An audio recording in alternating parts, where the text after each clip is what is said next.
নাবালিকা গৃহবধূ হত্যার মূল আসামির ফাঁসির দাবিতে সরব হলো এলাকাবাসী। অভিযুক্ত স্বামী কায়েম মিয়ার ফাঁসির দাবিতে পূর্ব মহিলা থানা ঘেরাও করে প্রতিবাদ জানালো আড়ালিয়াবাসী, কাঠগড়ায় নিজেরাও। বিস্তারিত দেখুন এই রিপোর্টে। নাবালিকা গৃহবধূ নৃশংস হত্যার ঘটনায় মূল অভিযুক্ত স্বামী কায়েম মিয়ার ফাঁসির দাবিতে সরব হলো আড়ালিয়া এলাকার মানুষ। মঙ্গলবার তনুজা বেগম খুনের আসামি শাস্তির দাবিতে পূর্ব মহিলা থানায় ডেপুটেশন প্রদান করল আড়ালিয়া লোকনাথ মুসলিম পাড়ার প্রমিলারা। তাদের দাবি, তনুজা বেগম খুনের অভিযুক্ত কায়েম মিয়ার ফাঁসির দাবিতে মুসলিম পাড়ার মহিলারা পূর্ব মহিলা থানার সামনে এসে ঘেরাও করে এবং পূর্ব মহিলা থানা ডেপুটেশন প্রদান করে। ডেপুটেশনকারীরা নৃশংস এই খুনের সুষ্ঠু তদন্ত করে দোষীর কঠোর শাস্তি প্রদান করার দাবি জানান।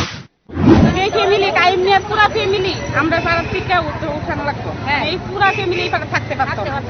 আমরা সবাই একজোট হয়ে আমরা পুরো ফ্যামিলিকে পাড়া থেকে উঠানো লাগতো। আইন আমরা সন্তুষ্ট না হই, আমরা যাতে উচিত বিচার পাই।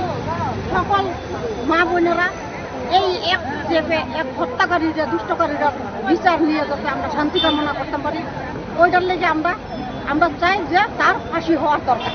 তো ফাঁসি হলে আমরা সকল ত্রিপুরাবাসী আর ঘরে ছেলেরা আছে তারাও সতর্ক হয়ে যাবো সামনের দিকে।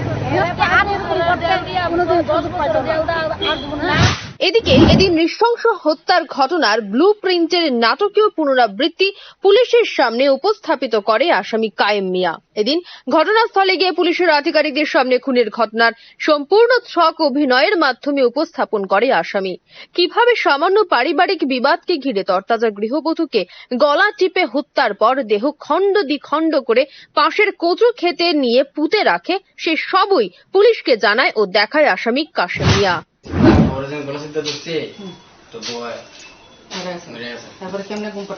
মরার পর আমি শুয়ে রাখছি এখানে বিছানা আছে, তখন আমি বুর পিছিয়ে শুয়ে রাখছি। তখন এই পাশের মহিলা ঘরে আসছিল না, তখন মহিলা বিকালবেলা আইসে, যখন বৃষ্টি হইতেছে ওই বৃষ্টির একদারে আইসে। নাবালিকা গৃহবধূ নৃশংস হত্যার ঘটনা নিঃসন্দেহে হৃদয় বিদারক ও রোমহর্ষক। এ ধরনের অমানবিকতা ও নৃশংস হত্যার আসামিকে কঠোর শাস্তি দেওয়া হবে, এটাই স্বাভাবিক। তবে এই ঘটনা কি আবারও তথাকথিত উন্নত ও সভ্য সমাজকে কালিমালিপ্ত করে না? যেহেতু নাবালিকা, তবে কিভাবে বিয়ে দেওয়া হয়েছিল তনুজাকে, সেটাও প্রশ্ন। আর আজ যারা তনুজা হত্যার প্রতিবাদে থানায় আন্দোলনের বন্যা বইয়ে দিচ্ছেন, তারা কেন নাবালিকাটির বিবাহের প্রতিবাদে নৃশংস হত্যার আগেই পুলিশকে অবগত করেননি? অবৈধ বিবাহের বিষয়ে তাও যথেষ্ট গুরুত্বপূর্ণ প্রশ্ন। যদি সঠিক সময়ে এই নাবালিকা গৃহবধূর অবৈধ বিবাহ আটকে দেওয়া যেত, তবে হয়তো আজ এই নৃশংসতার সাক্ষী থাকতে হতো না তথাকথিত এই সভ্য সমাজকে। Bureau report, rising Tripura.